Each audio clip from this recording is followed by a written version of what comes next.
Thank you guys for coming to the press conference. We're in the last 4 weeks of the session, so this is where the rubber is going to meet the road to where we're able to get IP reform done to protect our Constitution. That's going to be one of our main focuses. We were glad this week to be able to solidify some concerns with 727 to hopefully, I know they're deliberating in the House, so I mean, whatever the House does is what the House does. They want to talk about dysfunction, look at how the House is operating. I know they can basically pass a ham sandwich if they wanted to pass a ham sandwich, but hopefully they're able to get that through, and both bills, companion bills, are able to get done with that. We got the budget markup. Hopefully we're able to really dive in deep to make some real good cuts to that, to make sure we have a balanced budget. That's a huge concern. Missourians really need to take part in seeing what's going on with our budget process. Not spending monopoly money, and we don't have a never-ending printing press. That's been the mentality that we've had for several years in this chamber. Hopefully we're able to scale a lot of that back. So that's going to be a main focus of ours. This week we saw to where we could have got a lot of things done and moved the ball forward for conservatism. Instead, we're wasting hours and hours and hours and even adjourning on nice, pretty days so people can go golf instead of actually getting the will of the people done. So I think that's one thing we're going to have to bring to light and press forward on. As well as FRA, I know that's the big elephant in the room, making sure that the House gets that done, gets to the governor's desk and signs the defund Planned Parenthood, make sure that it's law, and then the clean FRA with hopefully a caveat of a sunset on there to make sure we're able to revisit. That's a good thing to be able to revisit, and the people's representatives have an eye capability to have an eye on where this money's going. It is one thing that we're going to be focusing on as well. So we've got a lot cut out for us these next few weeks. It is an eternity. The majority or minority floor leader was exactly right. I mean, 4 weeks is a long time in the legislature. A lot can happen, a lot of games, a lot of shenanigans. So we're going to be ever ready to be willing to go to war if necessary. So if you guys have anything to follow up on. 2 things. Yeah, go ahead.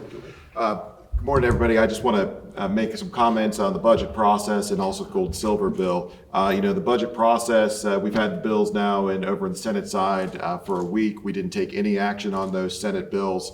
The Senate Appropriations Chairman decided not to hold any meetings. And I want you all to know that I have some pretty deep concerns about that, because I also understood he just threw a big fundraiser last night with every member of the special interest down here in Jefferson City that may be benefiting from that state budget. And the fact that he canceled every one of those approps hearings so that he could hold a fundraiser with everybody who may be benefiting, I think some folks ought to take a look at that, because I can tell you the questions are going to come up on the Senate floor, and I'm going to want to know who's been making the money before the markup process started over in the Senate. So I better not hear any crying from Senator Huff about what we've delayed, because apparently we've derailed the budget so that he can raise more money from folks in the statewide campaign. And I've got a lot of concerns about that. I'll also say we continue to see a budget that's not balanced.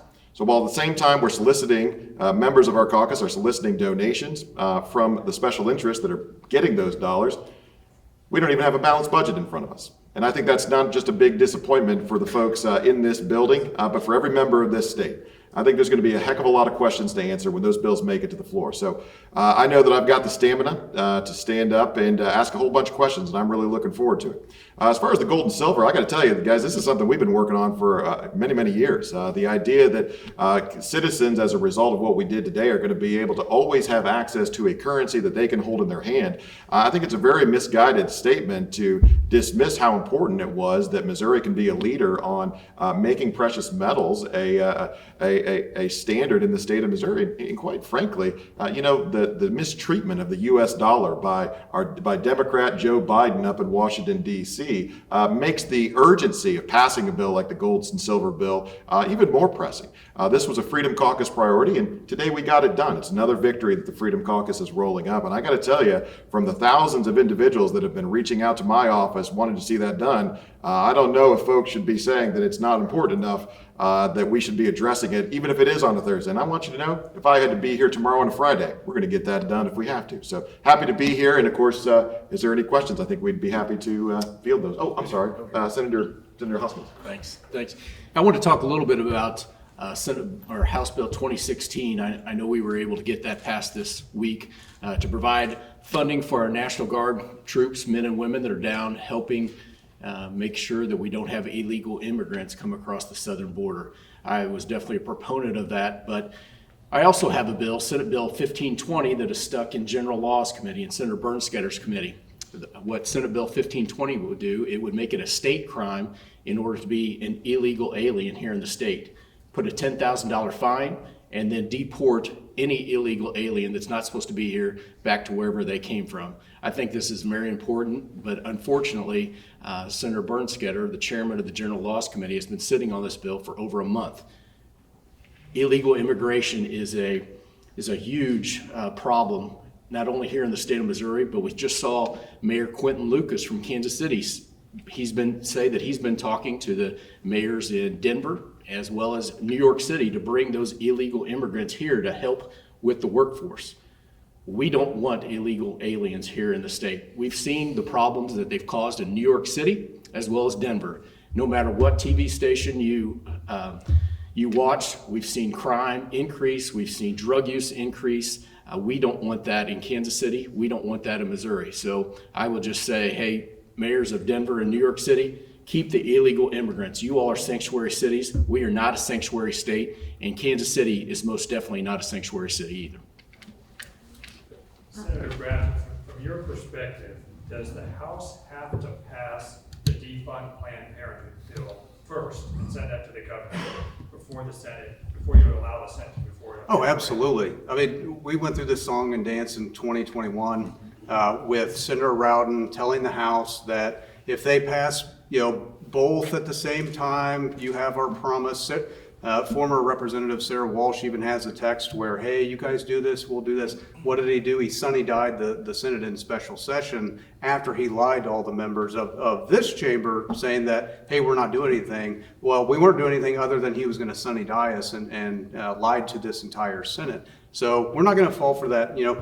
At first, if you screw me once, shame on you. I mean, we're not going to do a shame on me this go round. So, But you said also that needs to be signed by the governor? yeah, absolutely. Yes. Well, because we had the governor in this chamber working hard against the defund Planned Parenthood provision. So we want to make sure that we're not going to go through all this song and dance of getting it, truly agreed, go to the governor and he vetoes it. So that's going to be a huge concern, and we've drawn that line in the sand. So when you mark up the budget, when you work on the House, the budget, are you going to plan for the funding from the FRA, or are you going to plan to shape the budget without that $4.5 billion?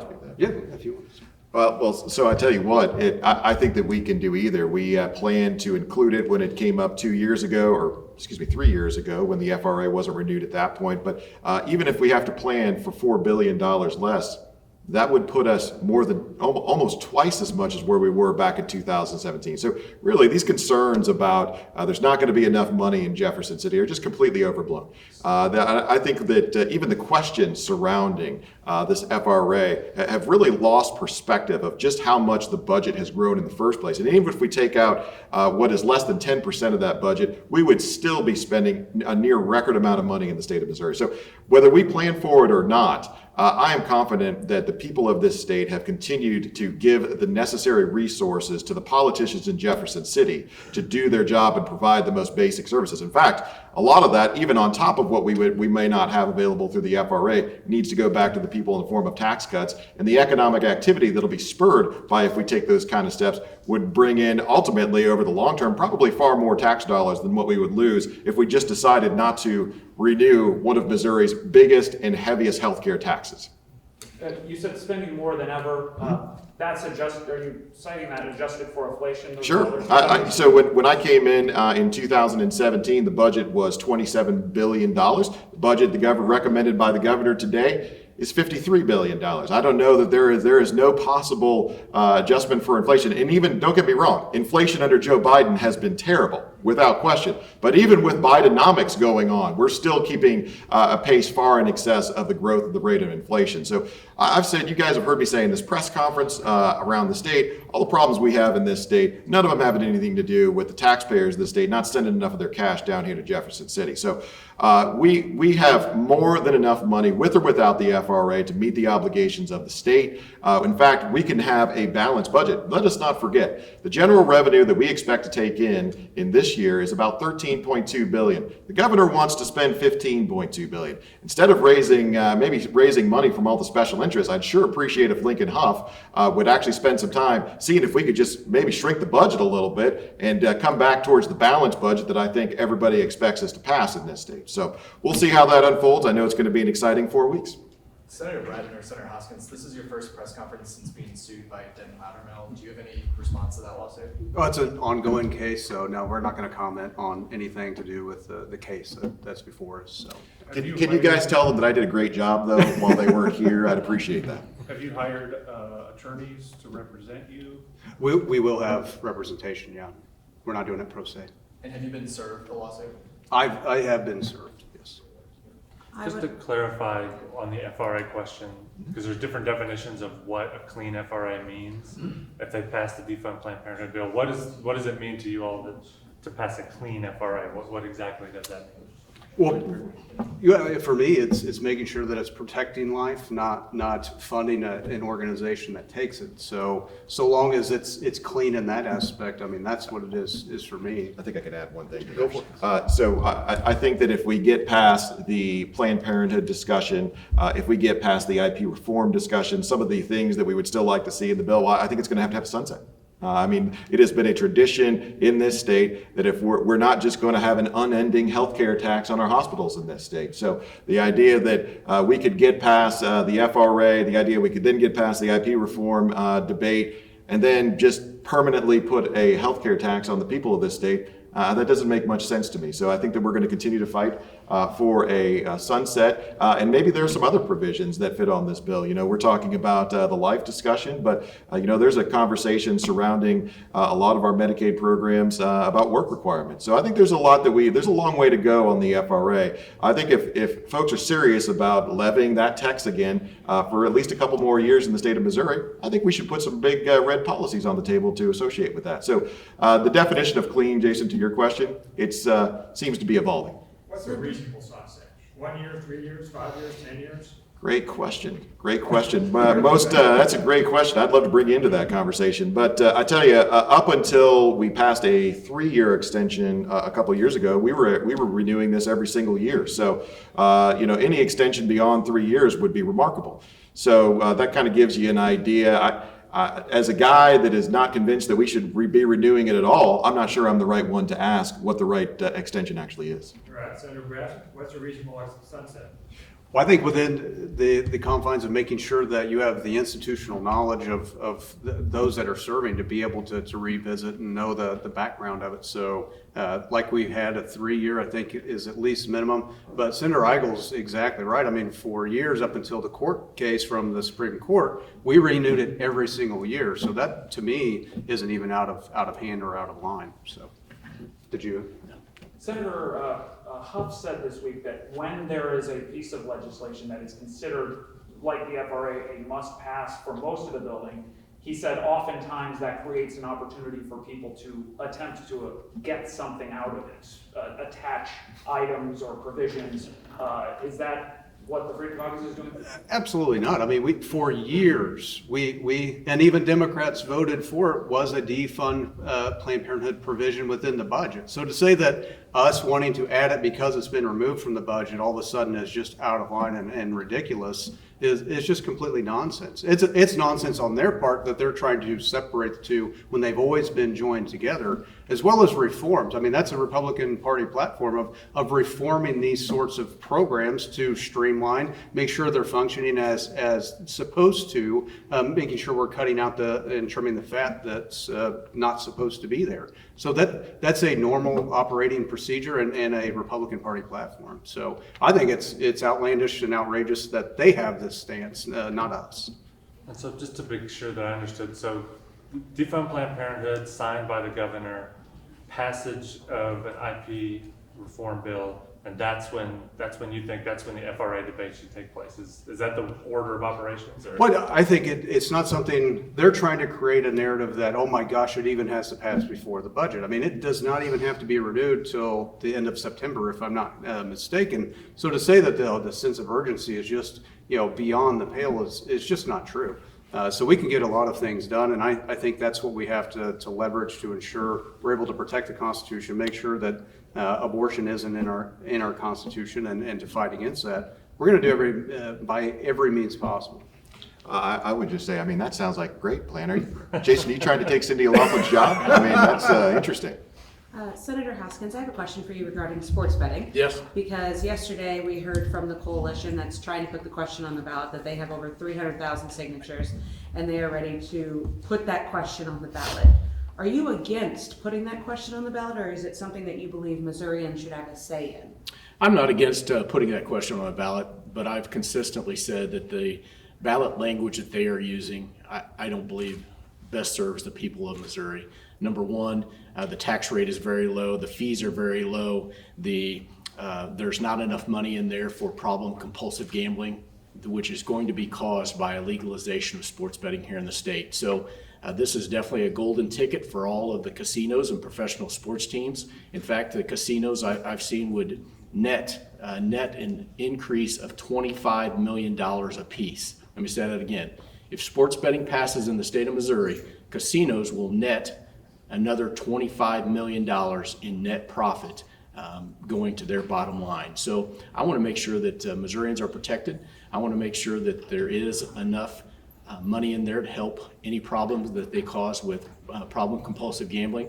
I've also heard a misnomer that veterans and our school districts are missing out on millions of dollars since we have not legalized sports betting. That is simply untrue. In fact, some estimates say that as far as taxes go, with all the additional business deductions, the low amount of fees and low tax rate, then Missouri will actually receive $0 going toward education. And already, Missourians, none of that additional funds can go toward our veterans' homes and veterans' cemeteries, unlike video lottery terminals, which has a significant amount of fees that could send over $30 million to our veterans' homes and cemeteries. So there's a lot of misinformation going on out there, but most certainly it's their prerogative to put that on the ballot, and if they gather enough signatures, we'll see what Missourians say.